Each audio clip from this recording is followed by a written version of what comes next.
ციხის ჯვარი. აქ მდებარეობს პატარა, მაგრამ უდიდესი სულიერი მნიშვნელობის მქონე ტაძარი.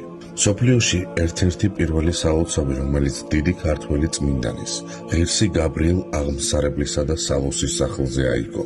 ტაძრის მშენებლობა 2012 წელს ბორჯომისა და ბაკურიანის ნეტარხსენებული მიტროპოლიტის მეუფე სერაფიმის ლოცვა-კურთხევით დაიწყო. სულ რაღაც ერთ წელიწადში კი ტაძარი აიგო და იკურთხა.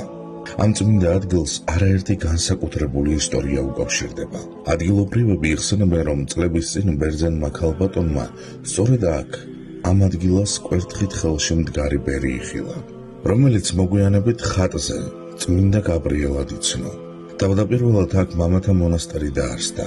მოგვიანებით კი აწყურის ღვთისმშობლის ხატის ამობრძანების შემდეგ სავანე დედათა მონასტრად გარდაიქმნა.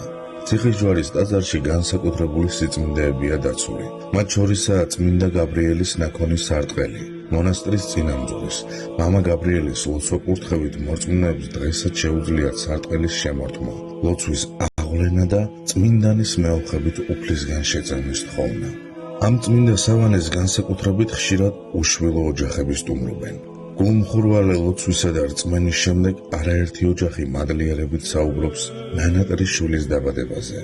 ციხის ჯვარის წმინდა გაბრიელის სახელობის ეკლესია დღეს ბორჯომისა და ბაკურიანის ეპარქიის ერთ-ერთი გამორჩეული სულიერი ადგილია.